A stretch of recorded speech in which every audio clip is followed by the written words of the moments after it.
Hello，大家好，我係 Coach，今集嘅題目係成績通脹究竟係好定係壞呢？佢點樣會影響到大學嘅入學？早幾個星期呢，我就出咗一個好簡單嘅 post，係有關於 Toronto Star 報道嘅 grade inflation 影響大學入學嘅情況。好驚訝嘅呢係原來好多人唔單止唔知道咩係 grade inflation 呢一個已經有幾十年現象嘅不爭事實啦，而且呢，佢哋更加選擇攻擊我作為網上欺凌嘅對象。今集為大家展現出真實嘅數據啦。今集嘅內容有咩嘢係成績通脹呢？成績通脹喺英國、美國同埋加拿大嘅情況，成績通脹嘅影響，最後應該點樣去應對大學入學呢？如果你仲未訂閱 Coach 教育頻道，請你俾 like 訂閱同埋分享俾朋友，多謝你支持呢個頻道嘅持續發展。成績通脹究竟係乜嘢呢？就係話經過一段時間，平均嘅成績係不斷咁喺度上升，但係學習或者個學術成就呢，就係冇相應提高過嘅。所以我哋可以話成績通脹係顯示到學習嘅進步成果，但係與此同時係貶低咗一啲優良成績佢嗰個價值，而且係唔能夠好真確咁樣反映出學術嘅成果。我哋睇一睇喺英國嘅成績通脹情況啊。根據 A-Level 試由1963年至到1986年呢，就係大家睇一睇左下角有個黃色箭嘴嗰度啦。A 呢係只係佔咗 10% 嘅學生嘅啫。去到1990年代呢，攞 A 嘅人呢係11% 左右。2019年攞 A 嘅人呢已經變為20% 啦。但係跟住喺2020年呢，大概有30幾至到40% 嘅人係攞 A 嘅。呢一個突然間嘅飆升咧係好明顯嘅。咁我哋再睇下呢一個飆升，亦都喺另外一個圖都顯示到啦。呢個圖咧就係 BBC 嘅，喺2020年同埋2021年 A level 考到 A 或者 A 星星嘅咧，就係突然間飆升咗好多。咁所以佢哋就話2022年就係將 A 個人數咧係大大嘅削減，去翻之前2019年嗰個嘅水平嘅。因為佢哋話到，如果咁樣係 grade inflation 咧，就好似經濟上面嘅通脹咁樣啦。同埋如果所有人都攞 A 咧，就即係話其實冇人係真正 A 㗎啦，因為唔能夠將成績最優良嘅學生分辨到出嚟。喺大學嘅情況又係點呢？呢個係喺英國嘅大學，由1994年至2018年裏邊呢12年 First Class Honours 係晉升咗20% 咁多嘅。跟住我落嚟睇下美國嘅成績通脹嘅情況係點樣。呢個調查呢係由 ACT 做嘅。ACT 係同 SAT 兩個高中嘅基準試愛嚟入大學嗰陣時候用嘅。高中嘅 GPA 好迅速咁樣去上升，但係呢啲標準化嘅考試成績呢就冇升到，反而輕微嘅降落添。超過89% 嘅高中學生喺數學、英語、社會同埋科學方面攞到 A 或者 B 嘅，即係90%嘅人呢係攞 A 同 B 嘅。由此可見，中學咁樣誇大咗學生嘅實際學術能力，無意中係誤導咗中學生。呢個係根據 ACT 嗰4科考試，我哋睇一睇嘅情況，就係話越嚟越多學生攞到 A 嘅成績，即係藍色嗰條線向上啦，黃色線呢就係 B 嘅，係一路下降緊嘅。攞 C 嘅，即係橙色線嘅學生喺過去係冇乜分別。同樣，我哋睇下呢4科嘅科目啦，學校嘅 GPA 成績係一路向緊上嘅，但係橙色顯示 ACT 公開考試呢成績係稍為向下嘅。我哋再睇下佢呢個呢，就係分得更加細緻啦。喺每一個 ACT 嗰個 point 嗰度，即係話譬如 ACT 攞20分嘅，究竟喺過去咁多年相對翻係等於學校嘅 GPA 幾多呢？我哋睇一睇以數學為例啊，我哋睇到呢啲顏色線呢，就代表學校嘅 GPA 得分。咁我哋睇譬如喺2010年 ACT 數學攞到20分嘅呢，佢哋學校嘅 GPA 數學呢係3分到，但係喺2022年攞到20分 ACT 嘅同學，佢哋學校呢嘅 GPA 已經去到3.45啦。另外呢個圖呢，就係大學嘅等級，我哋睇到紅色線呢係最突出，呢個係 A 嘅，由1940至到61年嘅15% 左右呢，去到2012年啊，喺大學攞 A 嘅學生呢已經係去到45%。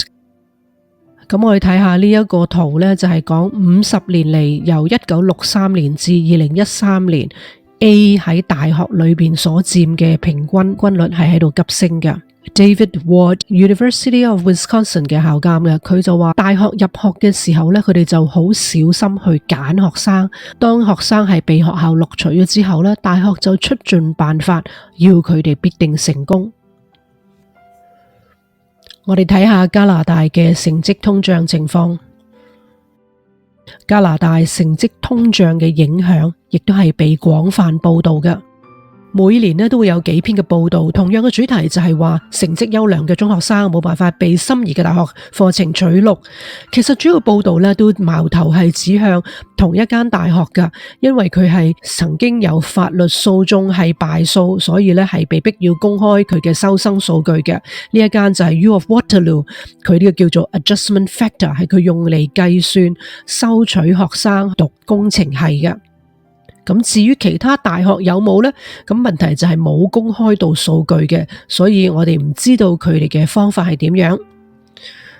呢個 adjustment factor 就好殘忍嘅，佢將所有嘅中學如果有3年嘅學生係喺佢哋學校裏邊讀工程系嘅呢，佢就會睇佢哋入學嘅分數同埋佢哋 Year 1最後得到嘅分數嘅差距嚟到作為一個基準，呢個就叫做 adjustment factor 啦。咁有40幾間學校喺佢哋榜上啦，如果冇就會係計一個中位數，咁有時係14.4，有時係16左右，每年都有少少唔同嘅。最低嘅調節呢個基準呢，就係減 9.9%， 去到最高嘅學校，我睇到右手邊右下角呢，就係 27.5% 嘅。咁其實呢個方法呢係好殘忍嘅，因為學生好辛苦經營嘅成績呢會被扣減，可能成為佢哋成功入學嘅絆腳石。但係呢一個數據點嚟呢？係由佢哋之前同校嘅同學師兄師姐建立嘅，其實同佢本身呢係無關嘅。例如2022年嘅呢個 adjustment factor 呢，榜上有名就係62間中學，榜上冇名嘅中學呢，就係一律扣減 14.4。例如有3個同學佢哋同樣係攞到94分嘅中學平均分啦。如果佢喺 Don Mills College 嗰度嘅呢，就係減 9.9%， 實質計算佢入學嘅分呢，就係 84.1。如果佢喺 Ancaster High School 呢，就會係變成 72.6 啦，或者係 Upper Canada College 呢，因為被減去 19.4% 呢，佢變為 74.6。咁其實呢啲學校邊一啲係扣減少，邊一啲扣減多呢？可以 refer 翻去 Fraser Institute。喺 Fraser Institute 排名高嘅學校呢，好多時候結果扣減係少啲嘅。如果喺 Fraser Institute 排名係低嘅學校呢，扣減嘅分數呢，往往都係大好多嘅。當然 U of Waterloo 嘅 adjustment factor 唔係計算 Fraser Institute 嘅，但係即係嗰個數據呢，共通嘅情況喺度俾大家參考下啫。咁由於一間大學有一個咁樣被公開嘅機制呢，於是傳媒呢每年都會報道下一啲失望嘅學生啦。例如今年你睇到左手邊 Toronto Star 報道一個 99.5 平均分嘅學生呢，佢就依然係落空嘅。去年呢就有另外一個例子，就係96嘅平均分。咁呢個佢係講佢報 business 嘅96分嗰個同學。咁 Coach 曾經引用過 Toronto Star 嘅新聞報道，結果呢就係被網上欺凌啦。有啲反駁隊就唔去查閱嘅新聞報道，就話我係誇大宣傳、奶羊添，甚至唔知點奶呢。Coach 根本亦都唔係記者，又唔係文章嘅作者，原來引用新聞呢係原罪嚟嘅。咁我就已經表明咗我對 U of Waterloo 呢間大學冇任何嘅偏好，咁我就繼續引用下呢間學校嘅數據先。呢個係來自官方一手嘅資料，公開人係 William Bishop， 佢係 Director of Admission University of Waterloo 嘅 Engineering 嘅。呢個係佢公開2022年嘅數據，睇一睇咧，有幾條顏色線啦，呢啲係代表 Engineering 唔同嘅 major 嘅啫。黃色嘅線呢，有兩個位，我想大家睇一睇。白色箭嘴指住嗰個位呢，就係垂直嘅線。喺2022年有477名報名者呢，佢哋喺學校嘅平均分數啊係超過98分嘅，佢哋嘅入學率大概90% 啦，或者係80%，又或者係40%，睇下佢哋報邊一個 engineering major 啦。但係如果係90分或以下嘅平均分，其實佢哋入到 engineering 嘅機會咧係好低噶啦，分別係40%、5% 或者係3% 左右嘅機會嘅啫。咁呢個就係紅色箭嘴顯示黃色框架裏邊85分至90分嘅範圍之內，申請者被取錄嘅機會咧係好低噶啦。搞成呢個亂局究竟係邊個嘅過錯呢？成績通脹係為咗學生啊，抑或係討好家長啊，抑或係令到作為老師自己感覺良好呢？又或者會唔會幫到佢哋入大學嘅機會率呢？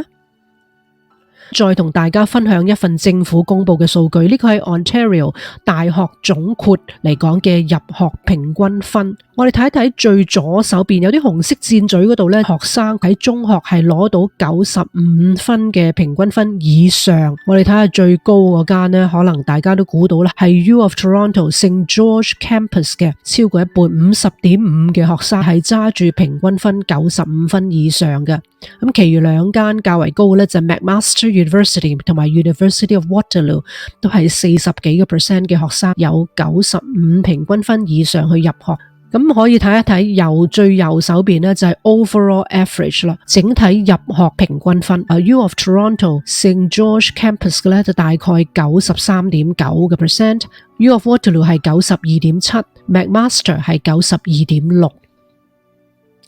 大家可能有興趣睇一睇啦，最苛刻嘅吓，即係競爭最激烈嘅，以分數嚟講就係 Computer Science 嘅 Admission。McMaster Computer Science 咧整體平均分咧係96.9嘅，又或者 Waterloo 咧整體平均分咧係97.8嘅，有95分平均分嘅學生咧係佔咗94%，咁即係話得返低過5% 嘅學生咧係可以低過95分入到嘅啫。咁第二競爭激烈嘅咧就係 Engineering 啦。U of Toronto St. George Campus 嘅平均分係96.4嘅整體，因為佢哋有82.9% 嘅學生咧平均分係95分以上嘅，得返16.4% 嘅學生嘅成績咧係由90至到94嘅啫。呢啲數據都好引人驚吓。咁喺呢個年代咧，邊個掌握多啲信息咧，邊個就係贏噶啦。所以今日同你分享嘅數據咧，係來自 Council of Ontario Universities， 佢哋最新嘅成績咧係公布到2021年嘅入學嘅啫。所以我曾經咧同一啲學生同埋家長分享呢啲咁嘅數據，間中有一啲人佢哋獲得呢啲資訊嘅時候咧，都會出現一啲負面嘅情緒。咁點解會咁嘅咧？其實好多大學咧亦都被質疑有份參與成績通脹，所以好多大學喺個 transcript 嗰度咧會註明學生選修嘅科目究竟有幾多人讀，同埋嗰一班嘅平均分嘅。呢個情況香港我就未見過啦，所以公開俾大家睇一睇。咁當然 coach 唔能夠分享其他人嘅成績單啦，所以就攞自己90年代 UBC 嘅 transcript 同大家分享一下。大家睇到喺左手邊嘅咧就係成績。右手邊我有圈嗰度咧 class size， 即係話一班裏邊有幾多人 ，average 嗰一班嘅同學平均分。咁其中一科你睇下上面個圈咧就有98人讀，班裏邊嘅平均分咧係76分，咁我攞到93分，呢個就係一個好嘅成績。另外有一科喺下邊嘅咧就係有9個同學讀嘅，平均分係84分，我攞到86分，都係中中挺嘅，唔係話好突出嘅啫。咁其實 U of Toronto 咧都係有 show 嘅 average 嘅，避免咗佢哋被人話佢哋係成績通脹。成績通脹本來都冇乜壞事嘅，最壞呢就係因為佢影響咗入大學嘅啫。如果你唔係入大學嘅話呢，欣賞下呢，可能父母都好開心，學生又好有滿足感。第一個壞處就係話俾到一個錯誤嘅安全感，學生同埋家長呢都可能高估咗佢哋嘅學業準備同埋成就。卓越嘅學業成就呢，喺成績誇大咗嘅環境之中呢，表現出色嘅學生可能唔會令到佢哋喺大學招生之中能夠脫穎而出，因為大家都係咁好嘛。呢啲嘅影響呢，就係搞出一個叫 Holistic Student Assessment 整體評估，裏邊強調一啲非認知性嘅特色 Non-cognitive attributes。究竟大學評估新趨勢嘅底下呢，我哋需要有啲咩嘅對策呢？今日下晝呢，就有一位家長同我哭訴，佢真係喊，佢吩咐我呢，同其他學生分享下佢仔仔報讀大學嘅經歷，好讓其他家長知道係咩狀況。咁呢位學生呢，成績係優異嘅，學校亦都係一個好突出嘅學校，課外活動亦都好豐富。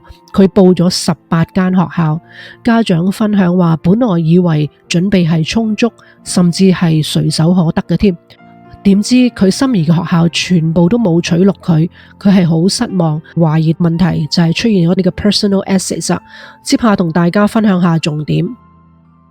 Personal essay 即係啲個人陳述同埋入學嘅論文呢，係主要表達你嘅個人個性、經驗同埋觀點，需要引人入勝而且真實嘅論文呢，先至能夠引起招生委員會嘅共鳴㗎。呢啲要係表現你超越成績嘅成就、個人嘅特質，有啲咩背景同埋見解、技能同埋你嘅熱情，對你選科嘅適合度，要俾證據。係着重真實性同埋自我反思。